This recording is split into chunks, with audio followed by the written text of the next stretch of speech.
მამისათა და ძისათა და წმინდისა სულისათა. ამინ. ძმანო და დანო. დღეს ჩვენ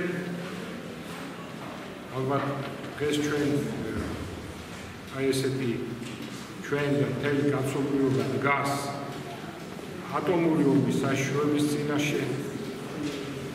მე საერთოდ ის მიგვირდა, რომ როგორ იყო 8 მილიარდიანი ადამიანი, 8 მილიარდი ადამიანი დედამიწაზე ცხოვრობდა, ესე ასე თუ ისე, ესეთ ჰარმონიაში, ესეთ სიწყარაში, ესეთ მშვიდობაში, სასწაული. სიმშვიდეში, ესეთ სასწაული. ამდვილი ღვთის სასწაული, ღვთის ხელი რო იყო, თორე აილეოდა ყველაფერი, ხო? მაგრამ ჩვენ ვიცით, რომ ეს ცხოვრება ბოროტებასაზე და ძევს, ჯერ კიდე როცა ერთი ოჯახი იყო, მთელი კაცობრიობა ერთი ოჯახი, ადამი, ევა, კაინი, აბელი, ამ დროს მოხდა ომი და ამ დროს მოხდა მკვლელობა. კაინმა მოკლა ძმა. არაფერს ვამბობ, 8 მილიარდი ადამიანი წარმოიდგინე. და აი ეხლა უკვე ჩვენ ვხედავთ რა მდგომარეობაშია კაცობრიობა. გუშინ წინ გამოცხადებული არ იყო წვიმა და ღამის 5 საათზე დილისკენ გამთენის 5 საათზე გრუხული იყო ჭექა-ხუხილი, მე ცოტა წვიმა წამოვიდა, მაგრამ ძილბურანი ხო იცი როგორია, არც იკითხარ, არც სიზმარში ხარ და არც რეალობაში და ამ ძილბურაში ეს ჭექა-ხუხილო გავიგონე და ქვეცნობიერად ვიცოდი, რომ არ იყო ესე იგი წვიმა გამოცხადებული, მეგონა რომ ომის ხმა იყო. რაც ესე შევძურწმუნე, წამოხვდი კიდევაც და აი ესეთ მდგომარეობა აჩვდილი ომის უკვე საქართველოს საზღვართან. ნუ სომხეთის საზღვართან მაინც, ხო? სომხეთი კიდე ჩვენს გვერდით. აი ესეთ მდგომარეობა იქ ელექტრისა, ატომური სადგურები ისინი აფეთქებულია, რა თქმა უნდა, ჟონავს შემოძვირფასებო, რა თუნდა მაგას ლაპარაკი, ირანი ძახის რომ მცირედზე ჟონავს და არ არის საშიშროება, ვინ იცის ახლა ესე იყო ჩერნობილის დროს ის ამბობდა რა ქვია მიხეილ გორბაჩოვი რომ არაფერი საშიშროება არ არის და იცით თქვენ როგორ დაზიანდა მაშინ საერთოდ კაცობრიობა და როგორ მოიმატა სისხლის ავადმყოფობამ და რადიაციამ როგორ მოიმატა და ამ კიბო და მაგის შემდეგ ეხლა ესეთი მდგომარეობა ნუ ყველაფერი მიდის შემოძვირფასებო ბოლო ჟამისკენ აშკარა ის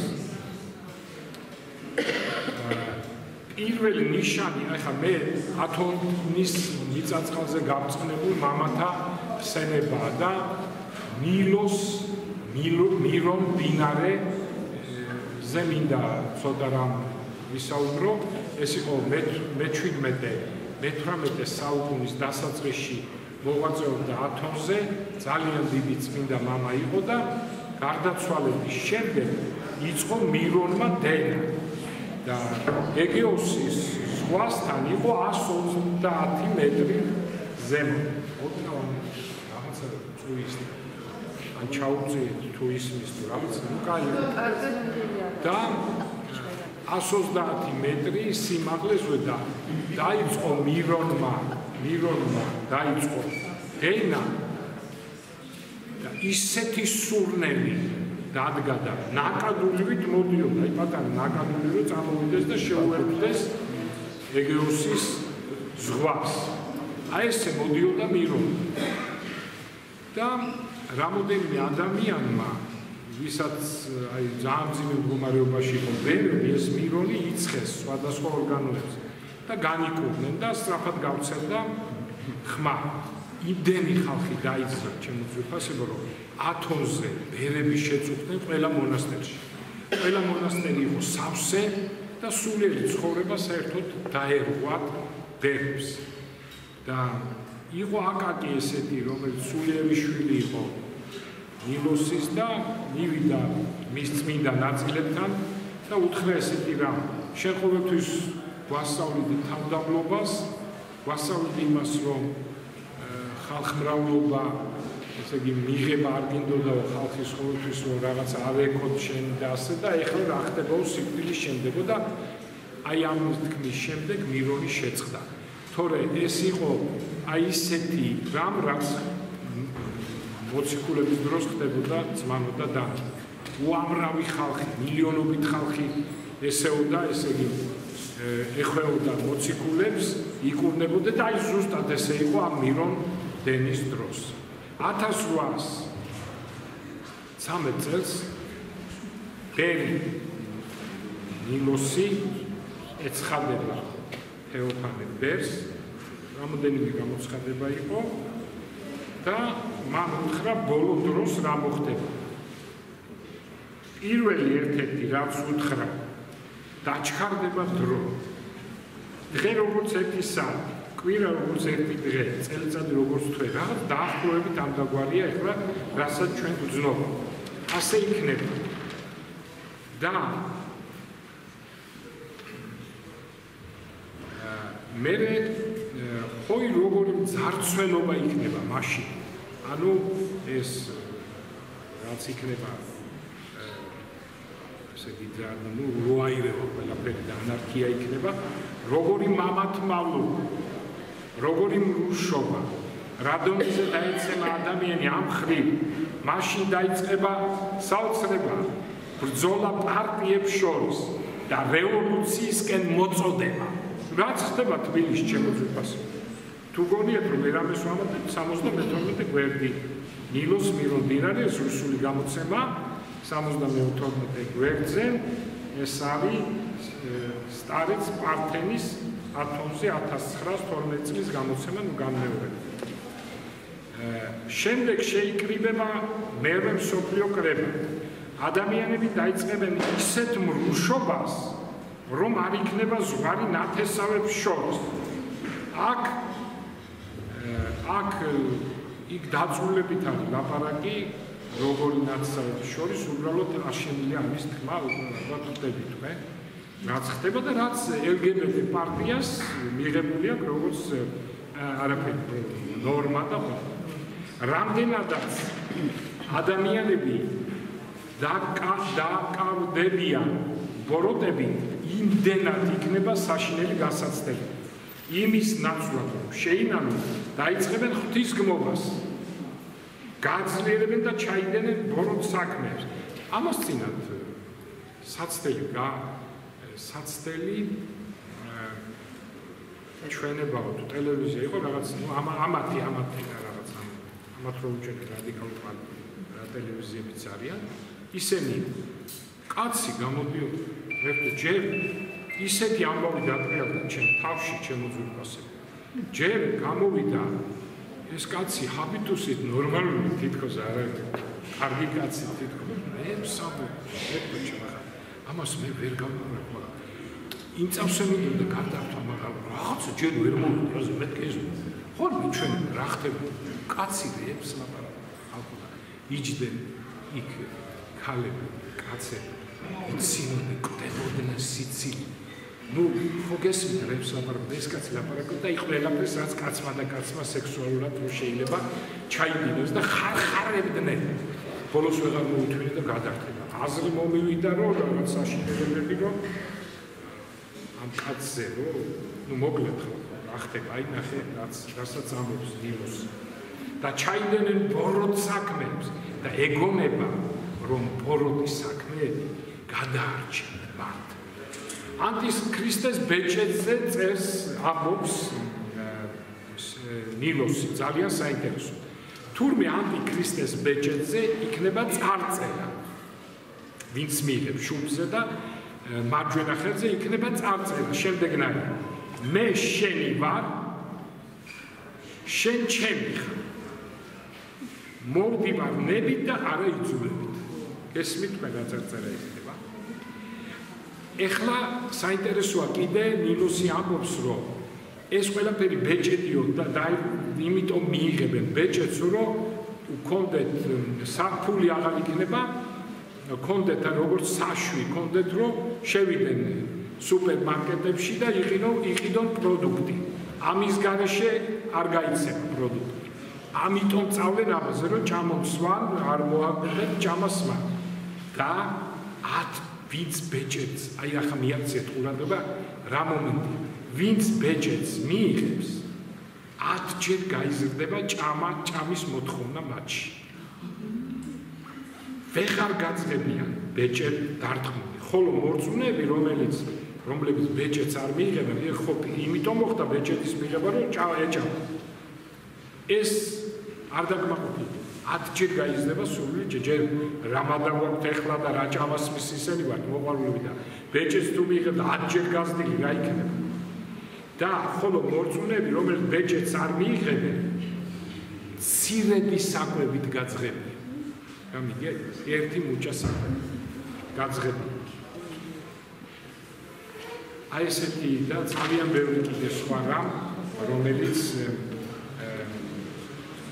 თქვენ გახსოვთ, აი ერთ საინტერესო ისენი მაქვს გამოწერილი, რომ ლევიტელთა და ეს არის ლევიტელთა 11:44 განიწმინდენი უფალი ამბობს და იყავით წმინდანები, რადგან მე წმინდა ვარ.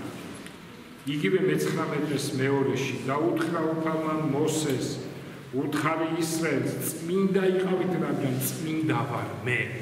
უფალი ღმერთი, თქვენ პირველი პეტრე პირველ თავში ამბობს, იყავით წმინდანი ყოველ ქცევაში, როგორც წმინდა იგი, ვინც თქვენ მოგიწოდათ, როგორც არის წმინდა ღმერთი, რადგან წერია, იყავით წმინდანი, რამეთუ წმინდა ვარ მე. ესე იგი, ღმერთი არის წმინდა და ღმერთი უყურებს ადამიანს და ისეთ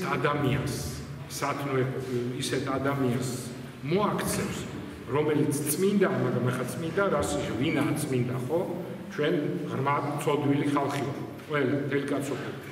მაგრამ სურვილს რომ გამოთქვა, რომ გინდა რომ წმინდად იყო და სინანულში ხარ, აი ასეც ეძებს უფალი. და ისრაელს ღმერთი ეუბნება, როცა აღთქმული ქვეყანა უნდა დაიბრუნოს.